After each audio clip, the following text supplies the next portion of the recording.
Grandpa was 97 years old when he passed away. He lived far from where his 3 children had settled. Grandma died when I was a small child, and he ended up remarrying another woman a few years later, who demanded that he move out west so that she could be nearer to her sons. She was a piece of work, was Grandma Hester. We all wondered how Grandpa could stand her. It turns out that perhaps he couldn't. We're not precisely sure when he developed dementia, but it was probably years before we noticed it. He'd tell us about people he was speaking to or visiting with, or a trip he'd taken. Years later, after we learned he was suffering from dementia, we'd learned that conversation, that trip or visit never actually happened. For all we really knew, any story he told us from the last decade could be a false memory. We would have no way of knowing. Hester rarely communicated with us herself. Probably our first clue that Grandpa wasn't himself anymore happened a few weeks after he came back east to live with my parents. Most of my family had settled in one area. My wife and I lived in the south end of our city, as did one set of cousins. But my father and his 2 sisters all lived in the north, within driving distance of each other. A few of my aunt's children had moved out of town, and my brother had as well, but there were still enough of us for Grandpa to visit with. We would often have gatherings at my parents' house, where Grandpa would either hold court with some story, or just go to sleep. One afternoon, my daughter Brienne, who was in her late teens at the time, came in from playing with my cousin's kids and sat down at the table, where Grandpa had been napping. He suddenly woke and smiled at her. "Well, hello, Claudia," he said brightly. Claudia was my aunt, Dad's youngest sister. "I'm Brienne, Grandpa," said my daughter. "No," said Grandpa, almost sounding offended. "You're my daughter, Claudia." Later that same month, he told my aunts and uncles the story of how he came out east after living with Hester got to be too much. "I prayed to the Lord," said Grandpa, "and the next thing I knew, Martin was here." Martin was my father. I remembered him driving out to the tiny cold house on a hill in Colorado to get Grandpa. He had not come due to any divine intervention. He had come because Grandpa called him in the night and pleaded with him to come get him. We all loved Grandpa, but caring for him was not easy. For one thing, Grandpa had gotten it into his head that he was a young, single man with many years ahead of him, and the only thing missing was a young woman at his side. If he spoke for any length of time with a younger woman, he became convinced that she was in love with him and that perhaps she should be his new bride. Hester was even still alive at this point. He had forgotten her utterly.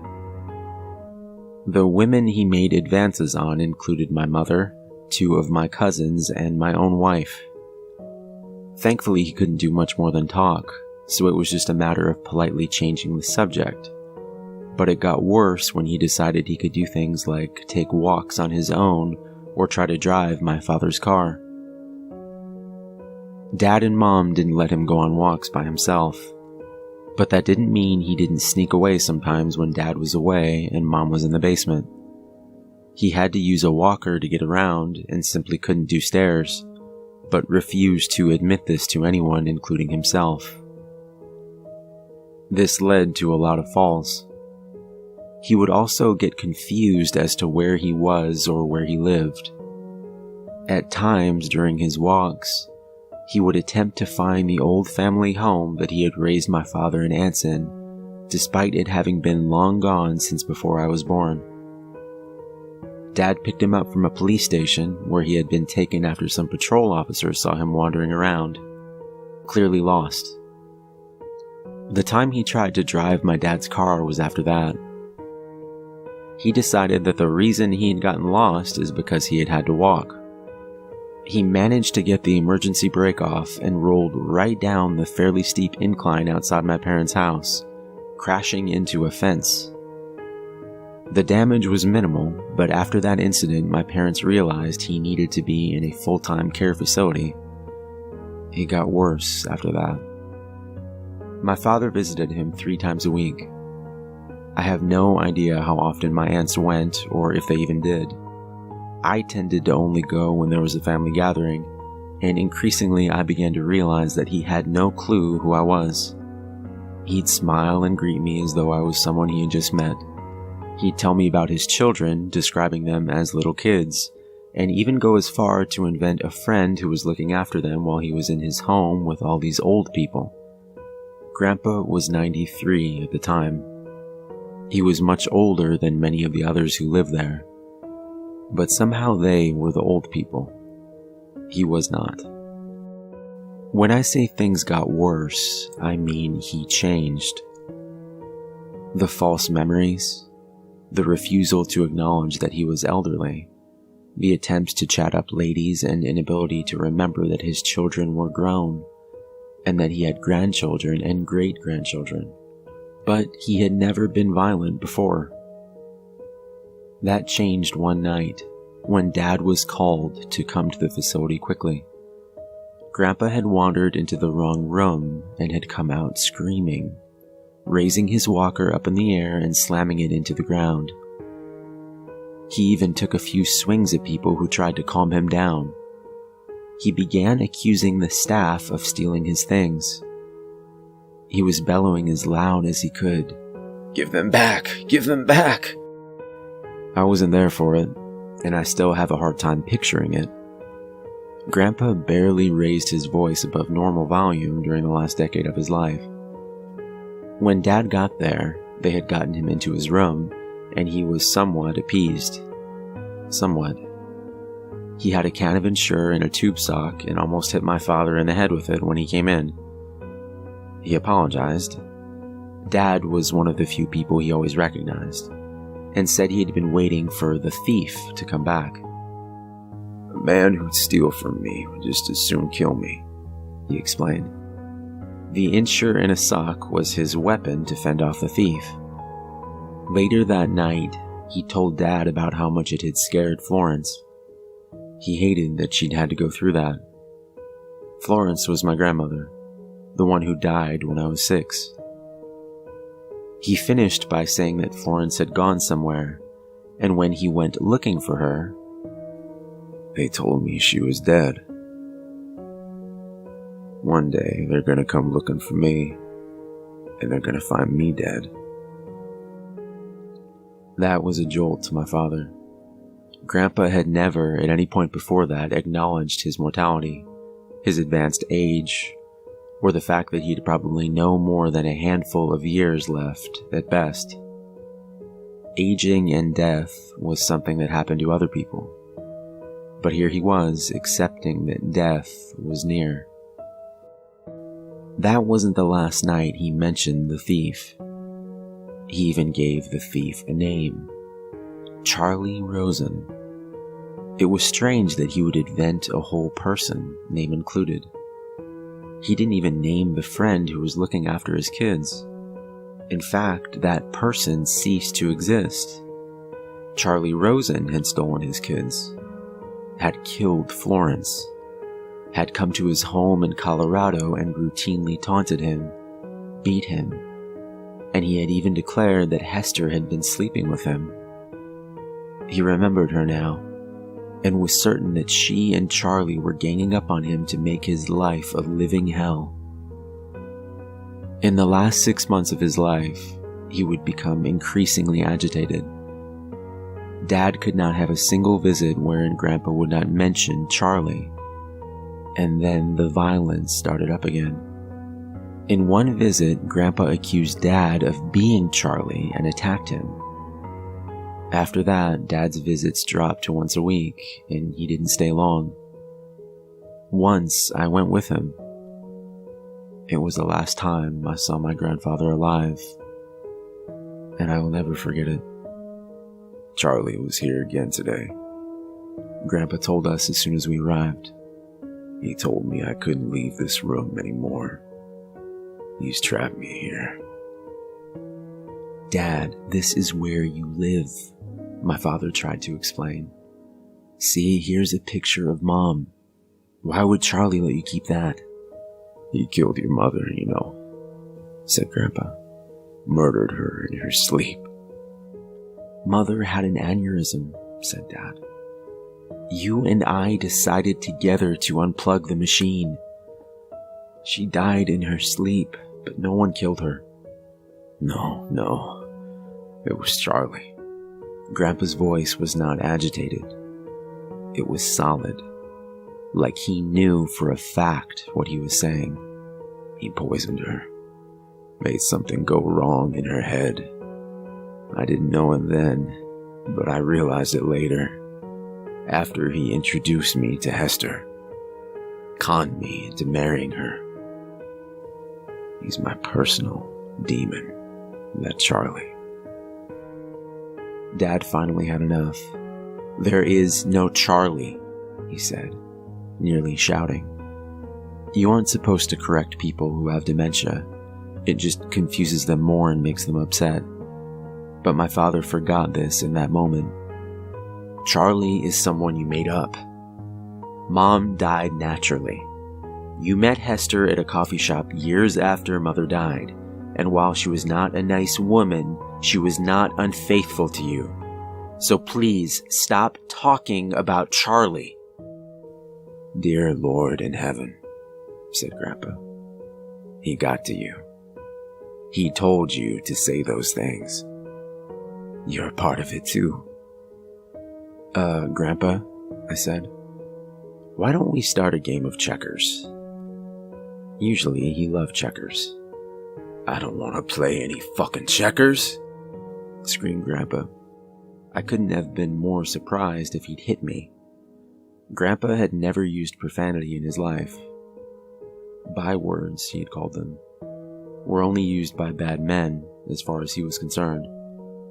Not with you, not with him. Charlie Rosen's pet demons. He comes to me every day. He talks to me about Florence. He taunts me. He reads my mind and he takes thoughts away and puts in new ones. Worse ones. He tells me about how he rapes my little ones. How he and Hester keep them half-starved and chained in their basement. I can't stop him. He will go inside my mind. He's controlling me. We left after that, without saying goodbye. Driving home, I almost wanted to cry. This kind, loving man was ending his days as a raving, violent lunatic. It wasn't right. It wasn't fair. What kind of monster was this Charlie? That thought stopped me cold. For an instant, I had accepted that Charlie was real. Giving my head a shake, I resolved to think about something else. But an image of Charlie had been forming in my mind. Beginning a few months back, when Grandpa had first started talking about him, I only now realized that when Grandpa spoke of this demonic man, I was picturing him in my mind, and I could see him clearly. I thought of the last time I had visited Grandpa in that tiny house in the mountains of Colorado when I was a teenager, sitting at that little round table while Hester served us some of her inedible glop. And I would see a man standing in the corner of the kitchen, watching us eat. A tall, gangly man with leathery skin stretched over sharp-looking bone and corded muscle. Shaggy gray hair hanging down, obscuring the upper part of his face. His smile stretching like a knife slash across his jaw. I thought of the wedding. I was 12 years old. I met Hester for the first time. And standing a ways behind her was that same man. I remember a family gathering at the facility Grandpa was currently staying in. Didn't we pass that man in the hall once? No, of course not. These were just images my mind had cooked up the more Grandpa had talked about this shady character that never existed. The brain can do that. insert false people in your memory just because you decide subconsciously to remember them. It doesn't mean you're insane. It's just another way for your brain to play tricks on you. Grandpa had invented a person who he talked about with such conviction, as though Charlie was real. So my mind had conjured up a Charlie Rosen. But there was no Charlie Rosen. Grandpa died 2 months later. I remember the funeral like it was yesterday. I still wake up at night in a cold sweat, remembering. Everything was normal at the start. Our whole family gathered under the same roof for the first time in years. No one was missing. The service was nice as well. The pastor who served the spiritual needs at Grandpa's facility was the officiator. Grandpa looked calm and peaceful, whole, so unlike what he had been in the last few months of life. I started to feel calm myself. Grandpa was where he belonged now, where the devils of his own fevered, decaying brain couldn't get to him anymore. And then we drove to the cemetery. The coffin was lowered. We all sprinkled a handful of dirt on the coffin and began our walk back to the cars. And then the gravedigger came out of the shadows to start shoveling the rest of the dirt. I could barely read the embroidered name tag. It looked like C. Rose or C. Risen, or no, it couldn't be. He was a tall, gangly man with leathery skin, sharp-looking bones, corded muscle, and long gray hair. And that smile that haunts my nightmares to this day. I watched as this phantom dumped shovel after shovel of dirt on my grandfather's coffin. He was laughing softly under his breath, and I have never heard such cruel laughter. Today, I felt like I had to write all this down, to make sure I remember it all before things get worse. Because today, my father called me to complain that Charlie was driving past his house and staring in the windows.